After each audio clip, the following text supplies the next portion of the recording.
Let's do it. Another edition of The Script, the podcast on the Ohio State Buckeyes. His real name is Cardale Jones. His nickname is Beanie Wells. My name is Dave Holmes. Make sure you follow us at The Script OSU on all social media and subscribe right now to the YouTube version, because if you're missing Beanie Wells' shoes right now, you are missing out. Take us through these shoes, Beanie. What do we have? Just some Dunks, man. I'm a big Dunk fan. Dunks and Air Max 1s are my favorite shoes of all time, so I have them in just about every color imaginable. Can I be real with you guys for a second? Yeah. So I heard I was going to do this podcast, and I knew you guys would show up in shoes like this. So I went out and bought like three or four pairs of shoes, literally, because I'm like, I can't get out-shoed every week. So these things only come out on Tuesdays when we record. You know what type of shoes they are? What do you even call these? Are you serious? I have no idea. We all three of us have the same pair of shoes on. You know that, right? Are you serious? We're all wearing the same shoes? We all have Dunks. I'm wearing Dunks. You have the Pandas on. I've never felt. Oh, these are called Pandas? Oh, because they're black and white? Touche. Dave, right. That was like the oldest, Yeah. like a 55-year-old dad No. not knowing what the hell shoes he has on right now. That was like wild right there, man. No, all right. So anyway, go ahead and unsubscribe on YouTube now so you don't see me get roasted. All right, let's talk about this game. 38-14, a win over Penn State. All right, Ryan Day, they trailed by 3 at the half. He said afterwards, if you went in the locker room, you would have thought we were down 21, not up 3. So what was your guys' reaction in the first half when we finally saw this Buckeye team challenge? First team to score a touchdown against Ohio State in the first half all year. I wasn't overly concerned. I knew it was a situation where Penn State would come out and give us their best shot. I mean, Penn State obviously had a lot to play for in that game. They had a young rookie quarterback out there on the field that is from the state of Ohio, heck, from Columbus, essentially. So he was excited to be there. Their defense stepped up and played pretty well, but I thought the way that they moved the ball on the offensive end was impressive, because we hadn't seen anybody really challenge Ohio State and move the ball like they did, especially in the red zone. But I knew they'd give us everything they had. They got an interim head coach. They had so many things to be fighting for in that game. I just knew it wouldn't last for an entire 4 quarters. Mm-hmm. Yeah, Penn State at the end of the day, I mean, a lot of these guys that's on that Penn State roster was recruited by Ohio State as well. We saw some big plays by, Jesus Christ, what's Boone cousin name? Chaz Bolton. Yeah, Chaz Coleman. Coleman. Yep. Yeah. He had a fumble recovery. He had a big-time pressure on Julian Sayin earlier in the red zone that I think we forced a field goal, or maybe we scored a few plays later. But so they got some playmakers on that side of the ball and all over the field. I was surprised to see them have success run on the perimeter. But if I'm on offense and if I want to get the ball out of my hand, especially a young quarterback, I probably want to get it on the perimeter as well, because you got those guys on the inside. I mean, we said this name a million times on the show: Arvell Reese, Sonny Styles, K-Mac in the middle, Kaden McDonald. So you got some dogs in that middle. So that was kind of, they probably felt like that was the part of the defense that they can exploit. And they had some success getting on the outside. Yeah, it's funny because Penn State comes into this game. They know they've got Ethan Grunkmeyer, their quarterback, and an Olentangy kid who's coming back here making a start for Drew Aller. They knew the strength of their team, and we highlighted it last week, Katron Allen and Nicholas Singleton. That's where they felt good. And Cardale mentioned that early run. I believe it was Katron Allen took it 26 yards. Mm-hmm. They did buckle down a bit from there, but we kind of knew that's what Penn State wanted to do. Yeah, no question. I mean, they wanted to, utilize their best asset on the offensive end, which was the running game, to try to exploit and some holes in Ohio State's defense. And they were able to do that in the first half. But nonetheless, at some point in time, we had to know that our defense would be tried, would be tested. But the way did they make adjustments? The way did they respond to those situations?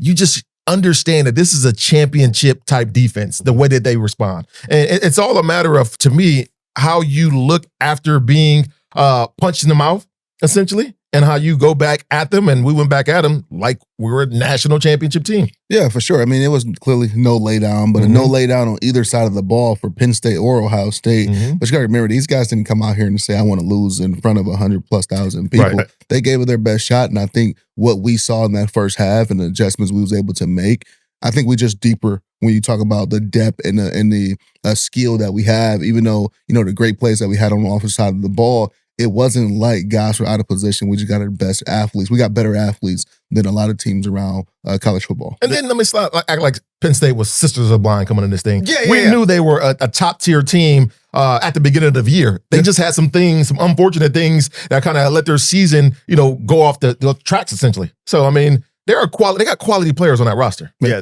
there's a guy that always hits me up on Twitter, and if I know your Twitter name, that's a bad sign, because there's like 10 of you that always go at me every week for various things. So I know this guy's handle. I won't give it out here, but after that first half, he was in on this defense. I mean, he was like, Dave, I've told you all along. Sonny Styles is mid. This is embarrassing. I'm like, no, this comment is embarrassing. They finally gave up the first half touchdown, and it was like some of the fan base was melting down. Now, when you guys played, you obviously aren't checking your phones at halftime. Beanie, you didn't even have smartphones when you played. No. So you weren't checking this, but now that you're on the outside, what do you guys think about the Ohio State meltdowns at the half when the Buckeyes are still winning games in a close fashion? I mean, it's wild in the press box. I'm reading my mentions like, oh my goodness, people are losing it. Unfortunately, those comments are coming from people who never stepped a foot on a football field at any level, most likely. Easy. I might be one of those people at times. That's how Beanie tweets during Browns games. That's why I said most of them. Yeah.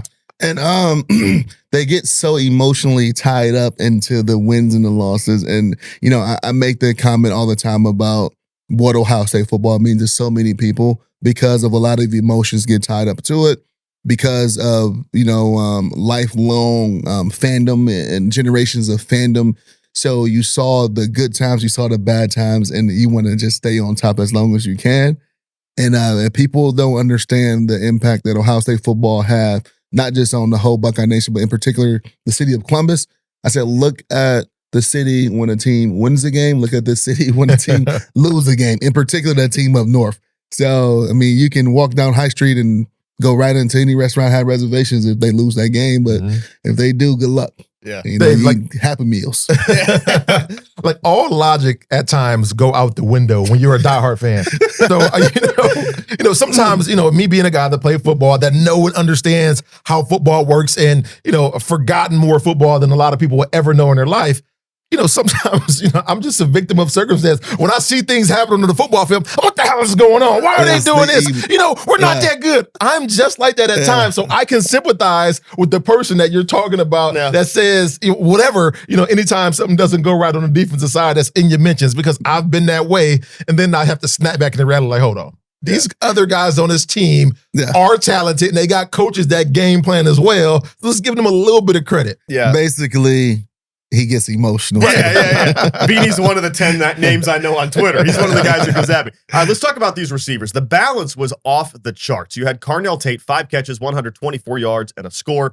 JJ goes 6 catches, 123 yards, and 2 scores. Now, after the game, interim head coach Terry Smith said, with no disrespect to anyone who came before, these two are the best 2 receivers Ohio State's ever had. Now, I would say the same thing if I just got lit up for 38 points. You're kind of protecting your reputation there and saying, they're so good, what are you going to do? I'm not there. I don't think that they're the 2 best of all time. We talked about this a week or 2 ago on our Mount Rushmores. But he does have a point as far as a 1-2 punch goes. I mean, it's the best in the country, no question right now. Yeah, it's the best in the country in all college football. When you're talking about Cardale Tate, Jeremiah Smith, and then it's so funny that we don't even mention guys like Max Clare and Brandon Ennis and all the other guys waiting in the wings. But as far as in Ohio State history, I don't know. I mean, I would just say no, just off the top of my head. But if I really had a chance to dig deep into it, maybe that answer changes. But you got to look at, they had, you know, JSN and Chris Olave at the same time. And then, you know, or Garrett Wilson, all those guys on the same team. The Garrett Olave combo was wicked with JSN at times. I think all 3 of those went for 1,000 yards. Yeah.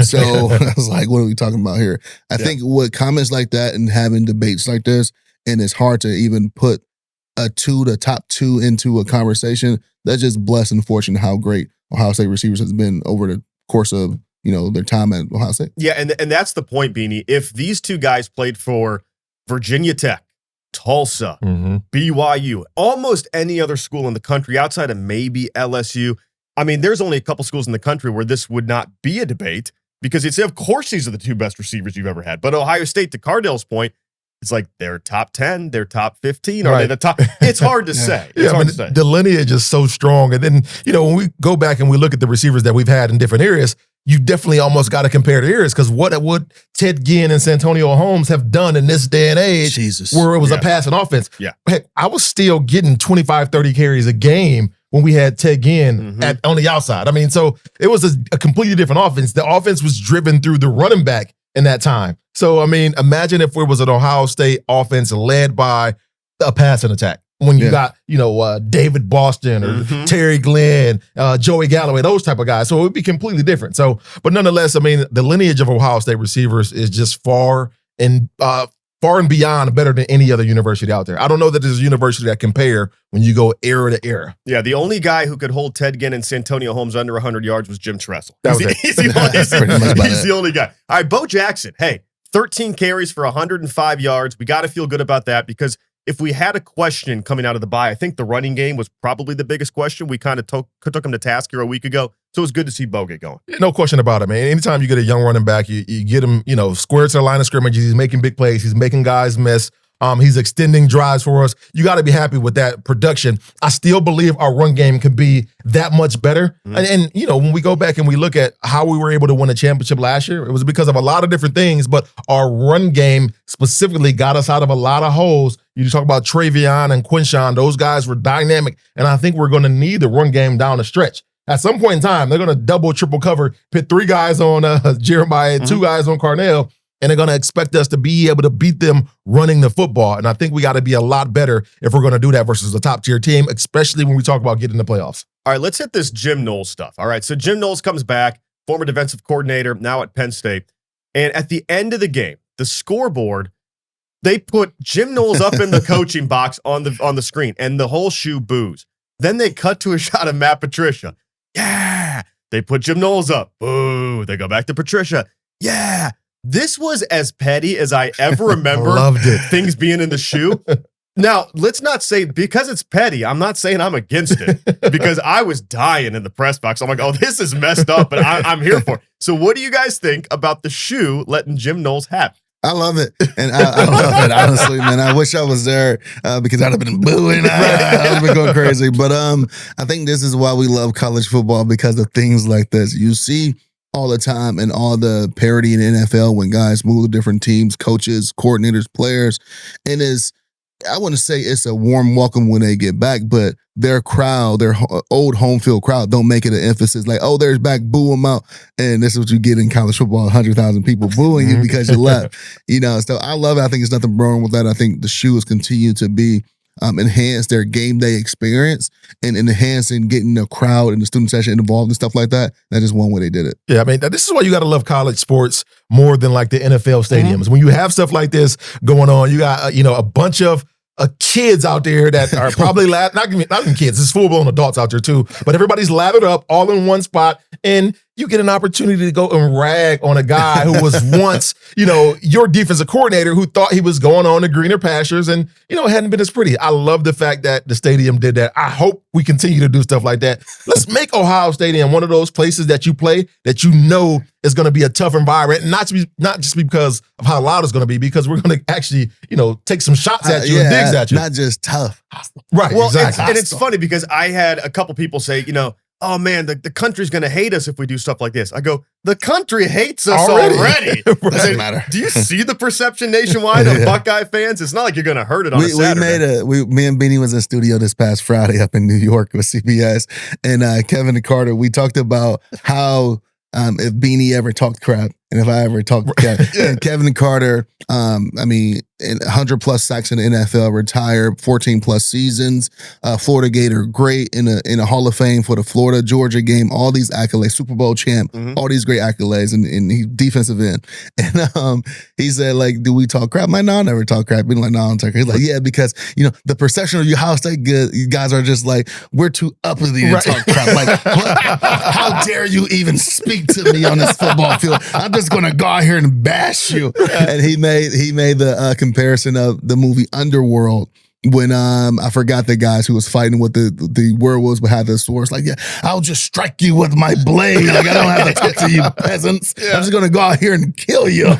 It's so true though, because like perception. But also like you said, the college, this is what happens, because you look at like the NFL. So Liam Cohen is the former offensive coordinator for the Tampa Bay Bucks. Yeah. He goes in state to take the main job with the Jacksonville Jaguars. No one cares. No one cares. There's no animosity in Tampa Bay, or Ben Johnson going from the Bears to from the Lions to a division rival. It's like that doesn't exist. But here, these fans were like, I can't wait till Jim Knowles brings that beard back in the shoe and we'll boo him off the scoreboard. All right, so people listening to the show now are like, hey, Dave, you're 15 minutes in. you haven't even mentioned who the Buckeyes play this week. It's because it's Purdue. We're not going to go too deep in this. Purdue has 15 straight Big Ten losses dating back to 2023. Can you guys name the last Big Ten team they beat? It was in the season finale in 2023. I don't expect you to. Michigan State. That's a good guess. 2023. I'll say this. Indiana. There we go. Yeah. So their last win was over Indiana, and losing that game to Indiana, or losing that game to Purdue, made the Hoosiers say, we need Curt Cignetti now. A week later, he's the head coach. It'll never happen again. So it's been 15 straight losses. So if you guys are playing in this game, you know you're going to win. How do you get up for this sort of game? What are you laughing about? Just to get back at that, I knew it was Curt Cignetti because that's why they asked him, like, what do you guys think about Purdue? He's like, yeah, Purdue sucks. Even though they just beat them. Even though they just beat them a week earlier. I totally forgot. Yeah. But nevertheless, Purdue is still a Big Ten team. Still have some really good players. Just unfortunately can't put it all together for whatever reason. I mean, we got their best player this past year, Max Clare, as a tight end position.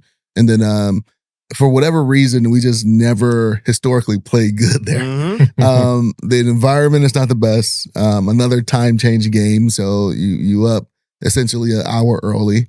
On top of just we seem to play down to their level every time we're there. And I've been a part of one team that went there and pretty much found herself in a dogfight in the fourth quarter. And I think Beanie, I don't know if you guys was a part of one of those dog fights, but it was a pretty good game. It wasn't close at the end, but during the matchup, it was close. Yeah. I think 07.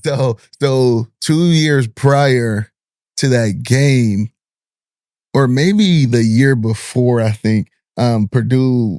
I think Ohio State lost to Purdue. So I believe what you're referring to, I think it's during the Fickle year. They lost it. I think they lost in overtime. Yes. So I came to, I was there 12, I think, and when we played them. 12 or 13, we played them at their place. Yeah, 13. Because they beat Ohio State. Yeah. And in OT in the Fickle year. Exactly. So the locker room's a shed. We go out dry, just going through the motions. Warm-ups is not looking good, like drop passes and like getting ready and stuff like that before we take our final run out. Mm-hmm. And that shed of a locker room, I'm not going to mention this player's name because it's kind of embarrassing. But the shed of that locker room, we would have chairs because there was no real lockers. Right. And Coach Mick and like all the coaches, they're hyping, they're trying to get us hype, and Coach Mick just get pissed out of nowhere.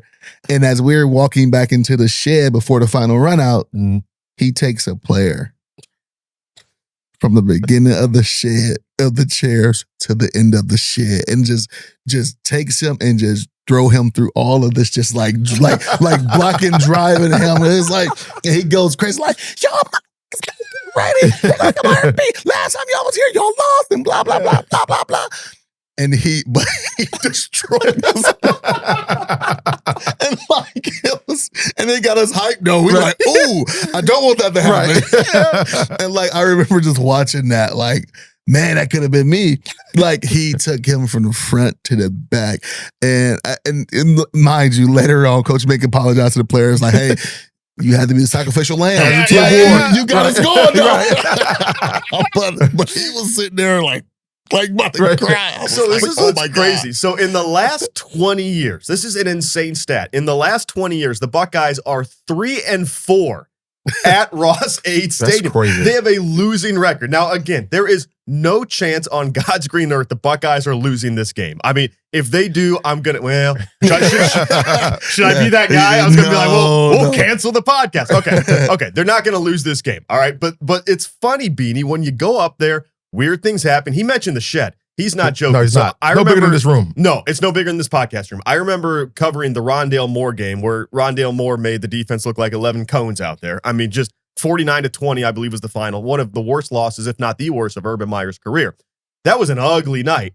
But I remember going in the postgame room, and I walked in. I was like, hey, where's the postgame interview room? And they said, you're in it. And it looked like a little circus tent that was set up. Right. And it was the weirdest environment. But it's not one that, unless Coach Mick is dragging you across the room, it's hard to get hyped up there. No, I mean, the thing that should get you hyped is the piss poor accommodations. I mean, you should be pissed off by the time you get out there in the football field when you're in the locker room. Literally, that's not that big. Everybody's on top of each other. It's hot. There's no AC. It stinks. It's one of the worst places to go and play. That alone should get you pumped up to go out and dominate Purdue. It's dead ass of shit, though. Like, it's Right. where they keep stuff Seriously. at. And then when teams come in, like, you can see the stuff that they park kept in the the lawnmower in shed. there. Exactly. Yeah. Seriously. So It is one thing they hang their hat on. They call it the cradle of quarterbacks at Purdue. And they have had some names, man. They've had Drew Brees. They had Bob Greasy, Len Dawson, Jim Everett, Kyle Orton. A little bit of trivia here.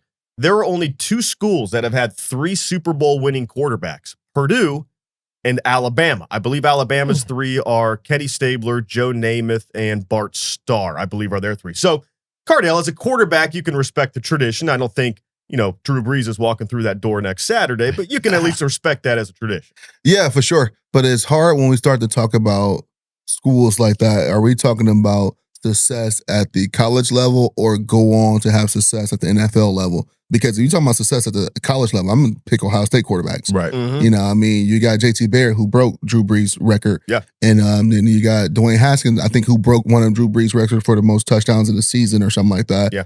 Then Justin, and then you got, who came up with Justin? CJ. CJ, Yeah. and now Julian. Then I think I'm going to put Will up there. Will was the first college football playoff championship of the 12-team era. So he's going to go, his name is going to be tied to Ohio State great quarterbacks. Mhm. And then even before that, I mean, you go to Troy Smith, the TPs of the world, the Braxton Millers of the world. So Cardale Jones of the world. Yeah. Don't be modest. Not now, not after all this time. Don't be modest now. But yeah, I think if you're talking about college success, I think Ohio State have them edged just a little bit. Yeah, no, it's a good point because when you think of Bob Greasy, you think popping champagne, Miami Dolphins undefeated. You don't Exactly. necessarily think Purdue. It's like, Right. exactly. Are you going to, Yeah. like, no one, I mean, how many people really know Tom Brady went to Michigan? That's I true. will argue not many people. Right. And not just because he wasn't the greatest quarterback at Michigan, he also isn't someone that every time you see him scream at Michigan, he's like the Ohio State Right. guys. You know what I'm saying? Yep. So it's like, oh, he's probably the greatest player to ever touch a football, but is he at Michigan great? Yeah. I will say no. Yeah, well, we're going to talk about a quarterback coming up next. We're going to talk about the Heisman Trophy odds that took a seismic shift and what we think about Julian Sayin's odds of bringing home that hardware in New York City. Stay with us. Breakfast might be the most important choice you make all day. That's because with Wendy's 2 for $3 breakfast, you can mix and match your very own favorite perfect pairing of our delicious morning favorites. With this breakfast deal, the choice is all yours, not someone else's. Isn't that how breakfast should be? It's your breakfast after all, not Martha's. She can pick her own breakfast. This one is all on you. No matter what you choose, from our sausage biscuit with that grilled breakfast sausage or the egg and cheese biscuit with freshly cracked grade A egg and melty American cheese on a fluffy buttermilk biscuit, a small size of perfectly seasoned potatoes, or a medium hot coffee to power you through the morning. All you got to do is pick your favorite ideal morning pair. You really can't lose because you're the one calling the shots. The choice is all yours. Wake up to Wendy's 2 for $3 breakfast just the way you want. Limited time only during breakfast hours. U.S. prices and participation may vary. No substitutions, not valid in the combo, single item at regular price. Support for The Script comes from Google. Every August, we talk about new rule changes coming to college football. But now that we're in the middle of the season, it's hard to follow the real impact these rules are having on the game. And I'm talking off the field, too, with NIL and transfer portal. But with AI mode in Google search, you can just type in, how have this year's college football rule changes impacted the season so far? And AI mode will pull together the key details and give you a summarized AI-powered response. It's perfect for those big, nuanced questions that don't have one simple answer. It doesn't end there. Let's say you want to keep going deeper. With AI mode, you don't have to start a whole new search. You can ask direct follow-ups to learn more about specifics or explore related ideas. So whether you're wondering about a complex scheme, a new rule, or the details of the transfer portal, with AI mode, you can just ask Google. Welcome back to The Script, a podcast on the Ohio State Buckeyes. Make sure you subscribe on Apple, follow us on Spotify, and make sure you subscribe on YouTube. Beanie Wells still wearing the same shoes as me. He will change next week now that he knows he showed up wearing the same gear as me. It's no longer cool. All right, so our friends at Prime Sportsbook has this new thing called Prime Rewards. Whether you win, whether you lose, you're earning points all the time to make free bonus bets. And last week, we picked a couple. Only one guy on set won his last week. Help me out, guys. Who was it? I mean, about time. Jesus Christ. All right, so finally, I was the only guy on set to win the game. We'll give our picks coming up here in just a minute. But first, let's highlight a few games. Indiana -15 at Penn State. Interesting here because Penn State has not gotten blown out at home. I mean, they've lost a lot of close games, but not blown out at home. So what do you think about Indiana given 15? You know, when I watched Indiana over the weekend, yes, it was versus Maryland, but the way that their offense looked, and not because of Fernando Mendoza, I thought it was insane. They ran for 360-some yards versus Maryland. In that environment, it was crazy. And then watching how their defense played, I'm not out of the realm of possibility to believe that Penn State can't get blown out at home by this Indiana football team. They look so dominant offensively, and it wasn't because of the passing game. I was impressed. So I think this very well could be a situation to where we're watching Indiana just give Penn State the slacking of a season because they're that good. And this is tonight, the committee comes out with their rankings. I do believe if Indiana isn't ranked in that top 2 to 3, that this will be extra motivation for them going into this weekend. Okay, yeah. So we're recording this Tuesday morning. Podcast drops on Wednesday. So if you're listening to this, you know the rankings. We do not, to be clear. All right, Cardale, go for it. You know what? I think the same. I think what Indiana is going to do to them is something unprecedented. Because let me tell you why. Penn State, you can tell the last few weeks have they tried the way they try to play. They try to play to protect the young quarterback and ease him into being the starting role because he's, clearly this came about 8 games earlier than they expected because clearly Ethan is going to be the guy moving forward for this Penn State Nittany Lion team. You protect him by running the ball, right? And what do Indiana do really well on defense? Stop the run. Mm-hmm. So you're going to force this young quarterback to be in some uncomfortable positions versus a really good defense. And then you're not going to get in the shootout with this Indiana offense. It's not going to happen. I think they put themselves in position. I think Indiana's in position to really go out here and win at 20-plus points. Ooh. So if they drop back-to-back games by 70 points, you can't fire an interim head coach, right? Well, I'm kidding. Terry Smith, I'm joking. You're safe. All right. So how about Texas Tech? -10 home against BYU. I want to highlight this one because we know Texas Tech is good, but BYU is undefeated and getting 10 points. No respect for the Cougs. We saw this last year with BYU. Yeah, I think they won 9 straight and then lost 2 back-to-back in conference. They was on their way to the conference championship game and potentially to the college football playoffs, and they just pissed down their legs. But this would be the best offense. This would be the best team they played all year. I know when you talk about the BYU and Utah game and that rivalry and all the bad blood there, so that can go either way. So them beating Utah, and then we just saw Utah shellac Cincinnati.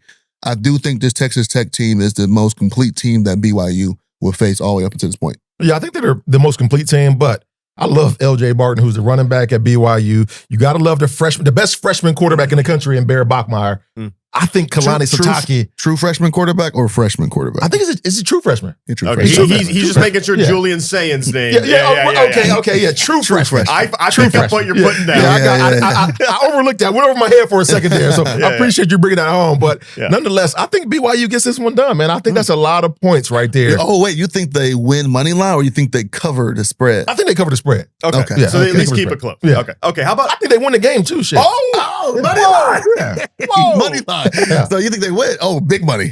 Beanie's like, I think they win by 20 plus. He's just going to keep upping it. Okay, how about Oregon -6.5 at Iowa? This is such an interesting game because I know these two guys on set with me have all kinds of respect for the Hawkeyes at home. I'm taking Iowa in this game. Okay. Look, I'll be the first to say it. When I watched Oregon take the whooping to Indiana, and then when I just watched them over the last couple of weeks, Oregon's a human football team. They're not like, a superhuman team that we all thought they would be at the beginning of the year. I think Indiana or Iowa could really beat this team, and because of the way that they play defense. Yep. I like Dante Moore, but he's not doing anything special. You go back and you look at Oregon's offense. They don't jump off the picture like they did at the beginning of the year or like they did last season. So I like Iowa. This one is tough. I do think Iowa find a way to keep it close. My only thing is just it's hard to be one-dimensional when you playing in a conference game versus a conference opponent, clearly. And Oregon, I think their defense is good enough to limit Mark Gronowski. He is the differentiator on that offense for Iowa, but I think that's where it's going to stand up big. If Iowa can find a way to steal a possession in this game, it's going to be a dogfight in the fourth quarter. So I'm taking Iowa with the points. Okay, let's talk about the Buckeyes game. Minus 29.5 on Prime Sportsbook. The Buckeyes giving 29.5 on the road. And every one of these big spread conversations to me starts with how many points will the underdog score. And if you think Purdue's not getting more than 7 to 10, which I think we probably agree, the question is, do you think the Buckeyes get to 35 to 40? Yeah, I think so. And it's going to be because of something we're about to talk about here in a minute. The Heisman Trophy odds are shifting, and it's shifting for a reason, because a guy by the name of Julian Sayin is finally taking off in his offense. I know I was a guy that wanted to see him air it out quickly in the beginning of the season. No, they said, let's pump the brakes, and now they're letting them take control of the offense and push the ball downfield consistently. The offense is starting to hit their stride, and I think this game is we're going to be in awe at the numbers, not only that he puts up, that the running backs put up, that the receivers put up, even more than what they did last week. Yeah, I think this is a Pat statting game. Julian Sayin numbers, far as the yards and everything, is not really eye-popping for when you look at around the country with other quarterbacks. They're good for being a redshirt freshman. They're impressive. I think his efficiency what is dominating this conversation and have him in this conversation of the Heisman odds. I think this is a game where we see him throw for over 400 yards. Now you have that efficiency. Now let's drop back and really just air it out and put some numbers under those stats. So I think they cover. I think this is a shellacking like none other Ohio State covers. I think so too. Like 37 to 7, something like that is very easy for me to see. And like you said, it's really the efficiency with Julian Sayin, who now is the Heisman Trophy favorite. He is plus 150 on Prime Sportsbook. I will say this. I don't touch anyone at plus 150. I stay away from even money awards odds because that is aggressive. But it does say what we think about Julian Sayin, and Cardale mentioned the efficiency. He's over 80% on the season, and we're 8 games in. Your second favorite is Fernando Mendoza from Indiana at plus 230. So, Beanie, we think these guys meet in Lucas Oil. I'm not sure when the Heisman votes will come in. That's the week before they announce it. So if people are holding their votes late, I'm not exactly sure how that works. But to me, it's most likely going to be either Sayin or Mendoza. Yeah, no question about it. And, you know, if you're a Big Ten champion and you're completing over 80% of your passes and your touchdown to interception ratio is as good as his, how do you not give him the Heisman Trophy? That's going to be a question. And then let's say he goes out, and I know we do this award, you know, after the national or before the national championship, which I've always been of the belief we should do it after the national championship. Let's get a entire full season under your belt before we make the grand, trophy presentation. But nonetheless, how do you keep a guy out of the Heisman Trophy from giving it to him if he's complete? When have we ever seen a conference champion complete over 80% of his passes? Yeah, no, it's insane. Like, I really want to go and dissect and see those numbers. I can't think of a time that anything has looked remotely close to it. And if we wait until after the year, Marcus Mariota would have to give his Heisman to Cardale. Cardale might want a Heisman that year. No, what's sick is this is my only concern about the Heisman Trophy voting. Every year has been inconsistent. It's been inconsistent, right? If you talk about the best player with the Heisman, well, he's not even the best player on his team. Right. You know, if you're talking about the stats, well, you don't have the most impressive stats. You're talking about having a Heisman moment. He will have an opportunity to have a Heisman moment this week, and I think in the Big Ten, well, clearly always up Michigan. North. Yeah. And then the Big Ten championship game will be 3 amazing opportunities for him.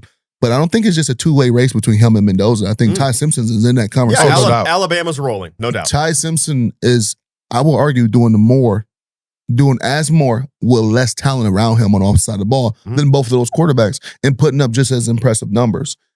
I look at Julian Sayin right now in the situation of being a Heisman of almost like the Mac Jones, Devontae Smith year, where his numbers were insane, where he was throwing to Devontae Smith, who ultimately won it, Jalen Waddle, forgot the tight end, but he won the tight end award, the Mackey, and then was handing the ball off to Najee Harris as well. Yeah.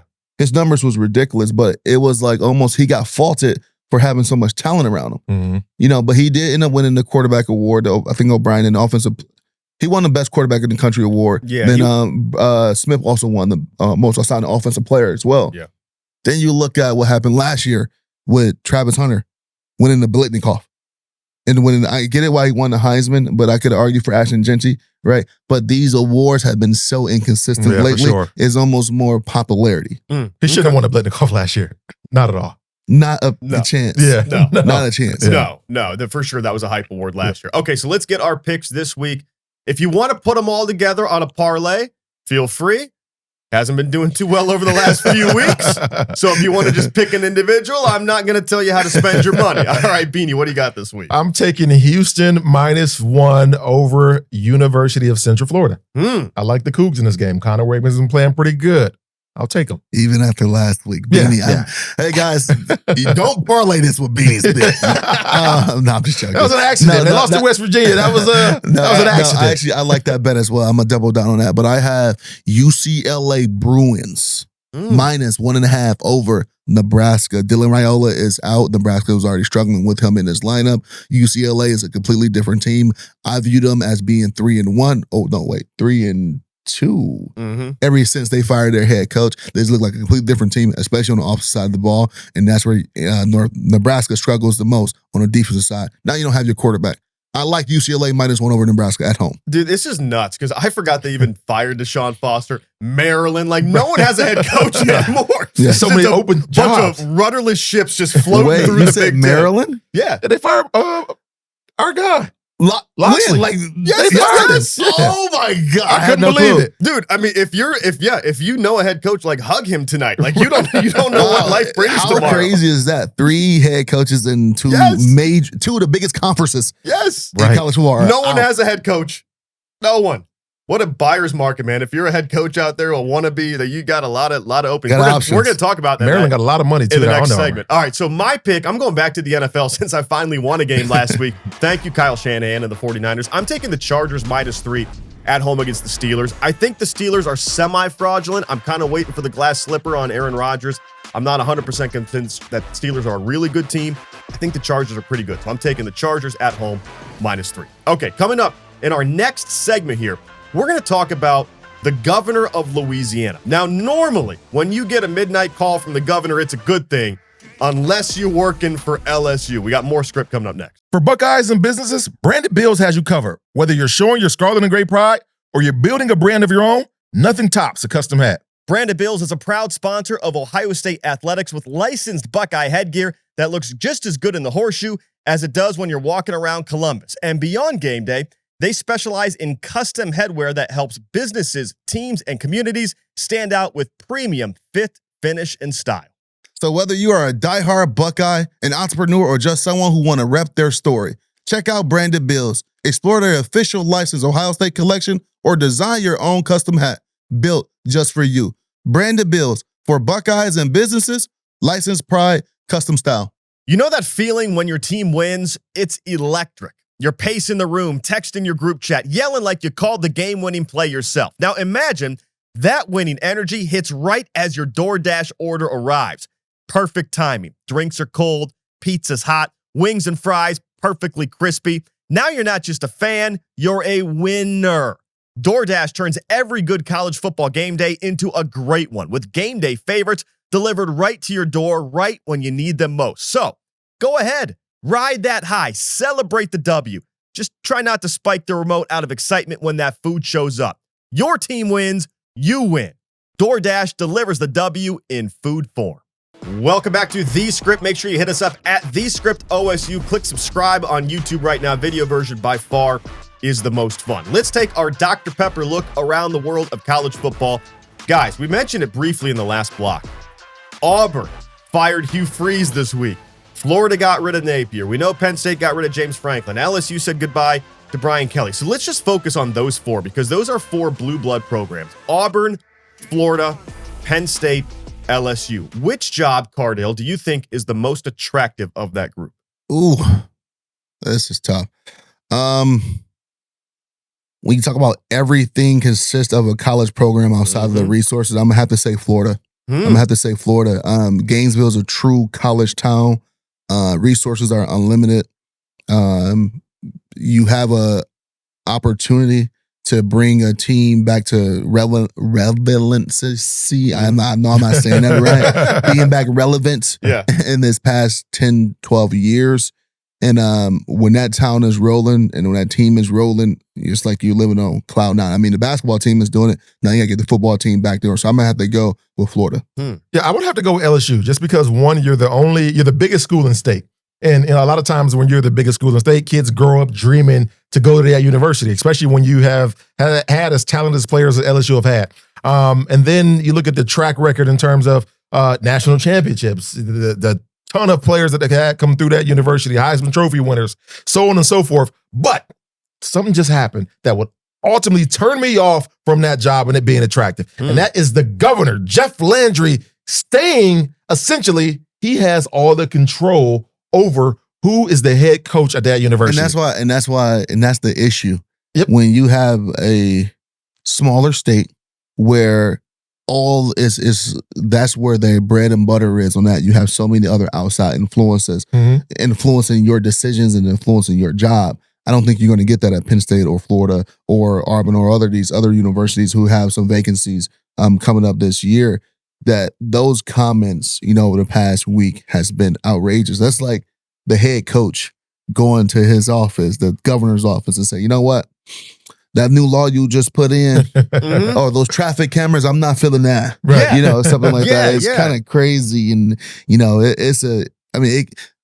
athletics and politics couldn't be more black and white if I've ever seen it. So for him to dabble into this and having that power and coming out and saying it and standing on business, I wouldn't want to coach. Certainly has hurt the coaching search because there's going to be a lot of coaches out there that says, I'm gonna probably steer clear of LSU because he just fired the AD, he just fired the head coach, and I'm talking not the president of the university. The governor stepped in and made these decisions. I'm steering clear of that situation. Yeah, you even hear other major universities around the country, coaches get turned off because the boosters impact. Right. But and you talking about the highest power of the state. Yeah. And before, even when we're talking about the boosters, before it was kind of like, behind that black curtain, we knew boosters existed and they had a say, the board of trustees and so on and so forth. But now when you pull the curtain back and everything is out front, and it's no longer not just the board of trustees, it's the freaking governor. Right. Yeah. You think you headed down to, LSU facility, the nice, beautiful facility to meet with the AD and those guys about, a coaching job. No, you head down to the state office. So this is our Buckeye Basement Solution. By the way, if you need anything fixed for your house, I'm talking crack repair, waterproofing, Buckeye Basement Solution has it covered. I want to fix this problem in LSU because what you guys are referencing, and if you're listening and you don't know what's going on here, Jeff Landry, the governor of Louisiana, basically said, enough with this Brian Kelly. Brian Kelly gets fired. Then he comes out publicly and says, the AD is not making the next hire because we can't trust him. A day later, boop, head cut off of the AD as well. Like this guy is ruling with an iron fist down there. Yeah. And now the school's coming out and they're making statements saying, hey, don't worry. The governor's not going to hire the next coach. The governor's not running the football team. It's like, well, every time the governor blinks, someone dies down there in the athletic program. So if we're going to put a Buckeye Basement Solution and fix this, Cardale, how do you have any confidence if you're a big candidate because they should draw big candidates? No. And the problem is where we joke about being like a buyer's market here. If you want to be a big-time head coach, you could say, I could go to Florida. I could go to Penn State. I could go to Auburn. If you made that comment when all these other jobs wasn't open, maybe you have some grace. It's not. Yeah. You don't have any grace in this situation because now, if I'm a up-and-coming head coach, because I don't know too many schools, what head coach from a big university are going to go take that job? Right. So you're going to have to hire an up-and-coming guy. And if an up-and-coming guy, well, he's going to be attracted to other people as well, and other schools as well. So you're going to be put on a back burner. You're going to get a bottom feeder coach where it was your third or fourth choice versus this is the guy we want. We want to do everything in our power to get him. Their best bet right now is to go in-state, go get Tulane's head coach and make him the coach at LSU. He already has the fan base there. He's got Tulane, to heights that they haven't been before. Because right now, like you just said, no other big-time coach is going to say, I'm going to go there and deal with that. If I'm Lane Kiffin, I'm sitting back. No, I'll pass on LSU. I'll pass on Florida because right now, I can win at Ole Miss. I can get into the college football playoff. And you know what? Ole Miss has a budget. We can figure out the money situation because we get big TV contracts. We get big Nike deals and we have a booster club that can raise the dollars. Yeah, there's no longer a situation to where if I'm a coach and I want to be a big time coach, I don't have to necessarily go to the perennial power anymore. I can play at I can coach at the Ole Misses of the world. I can coach at the Mississippi States. Long as my university has the budget and is willing to spend the dollars to go out and get the players and go out and put a coaching staff together, I don't have to go to Penn State. I don't have to go to LSU. I don't have to go to Florida and win. I just need to get in the dance now. I can. Kurt Cignetti'd rather be at Indiana than Penn State. Yeah, I can be Indiana, Kurt Cignetти, or I can be Texas Tech. Yep. Yeah. Same thing. Like, this program wasn't historically one of the top programs in the country. Yeah, they did well in the Big 12 and always was middle of the pack. Mm-hmm. Had some years where they were dominating the Big 12, but now, hey, y'all got the resources for me? Bet, let's roll. They got the best roster money can buy right now in college football. No, I like Beanie's solution there of going down and getting Tulane's guy. And if you have any issue with your basement, BuckeyeBasementSolutions.com or give them a call, 614-956-4592. Let's continue our Dr. Pepper look around the world of college football here, guys. Notre Dame, 10th in both polls. Now, we're recording this again on Tuesday morning. We're going to get these college football playoffs coming out, the rankings on Tuesday night. So by the time you're listening to these shows, we're going to know the rankings. We assume Notre Dame being 10th in both polls is going to be inside the field of 12. We talked about this after they lost those 2 games earlier this season. And I went on the record and said, later this year, everyone's going to try to put Notre Dame in. We can't let it happen. Well, then as more teams lose, I start to say, I don't know. Maybe they belong in. Where do you guys come down on Notre Dame? Because I wanted this to be a spicy hot take 2 months ago, and now I've mellowed. I think it's still a hot take because you look at teams like Iowa, and I'm going to keep standing on the table for Iowa. Same records as Notre Dame, right? And I will argue Iowa win over Minnesota, in-state rival or a rivalry game, is more impressive than any win Notre Dame has on their roster right now. And then I will argue their 2 losses, one to who made Indiana look humanly, into another, so a top 10 loss, and then another top 20 loss in an in-state rivalry, Iowa State, early in the season. It's just as impressive as their 2 losses at home versus Texas A&M and then down in Miami. So that Miami loss in hindsight is kind of anyway. Yeah, it's not now. That's don't look as good, right? Yeah. So my thing with Notre Dame is they records, their remaining schedule isn't as impressive if they win out versus their remaining schedule of Iowa. Clearly, if they went out because they got Oregon this week. Yeah.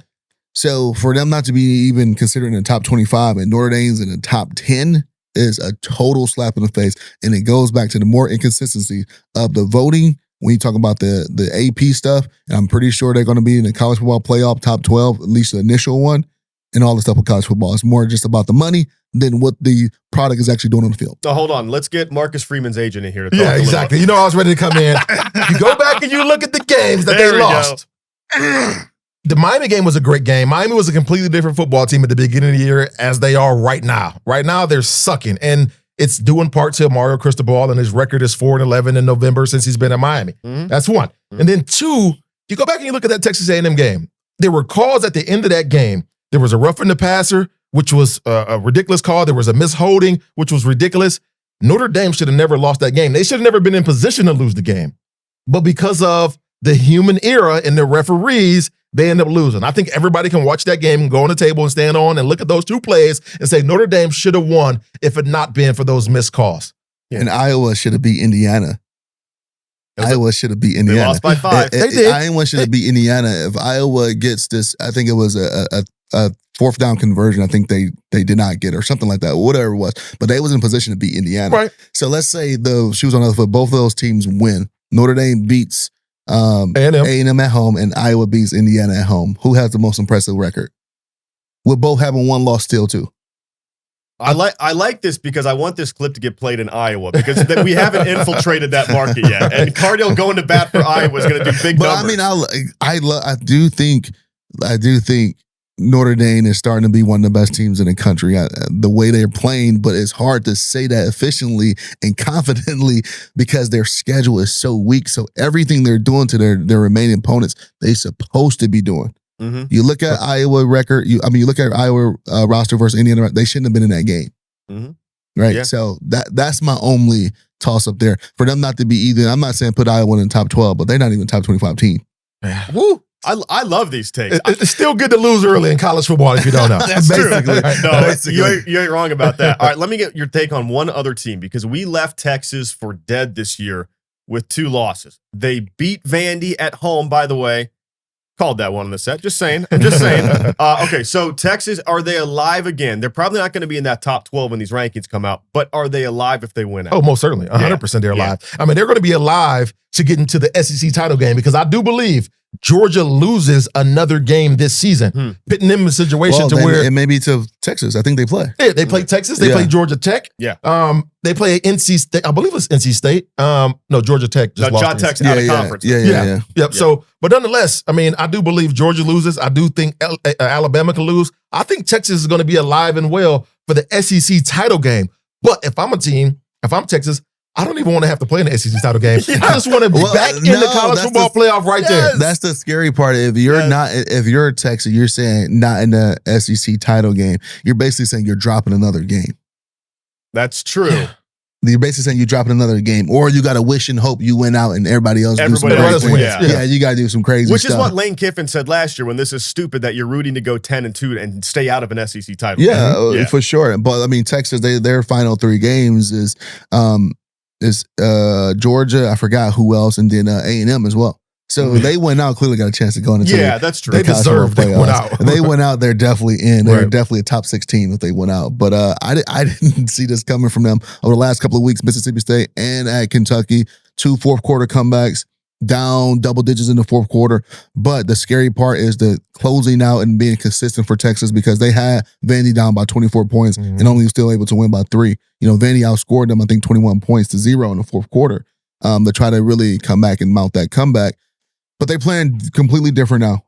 You can see what Arch Manning playing a lot more confidently. You can see the defense is stepping up, and we're starting to finally see some of those playmakers come up big on the offensive side of the ball for Texas. They had 7 sacks too. Yeah. Which is crazy. Yeah. Well, that is our Dr. Pepper look around the world of college football. We're going to get out on this. The Ohio State basketball team did open up on Monday with a win over IU Indianapolis. The headline reads, Buckeyes score 118 points in victory. Now, they did give up 112. So, do you guys have a win is a win, baby. Do you have an early reaction on the Buckeyes going 1-0? A win is a win. Big shout out to Jake Diebler and that team. And I know he put a lot of pieces together this past offseason in the portal and through recruiting to get some of the guys and run the offense and run a system that he wants to run. I'm excited for him for his second year as head coach. Yeah, I'm excited for Diebler, man. I obviously, love his brother. He's a great dude, but, I think he's a great coach, the right coach, finally, for this basketball team to get us back on track and, hopefully get us into a tournament, which we all want, man. Heck, not even a tournament. We want a Big Ten championship in basketball again. Okay. Let's start there. Yeah, okay, I love it. Yeah, I think there are a lot of new pieces on this team, but Bruce Thornton being the point guard, at least kind of holding it together now over a 4-year career. I think they have a chance to be a tournament team this year. I really do have high hopes. All right, next week we're going to be celebrating a win over the Purdue Boilermakers, or else I already announced the podcast is canceled. So take care of business, Buckeyes. Don't make me go viral in the wrong way. We'll be back here with another episode of The Script next week.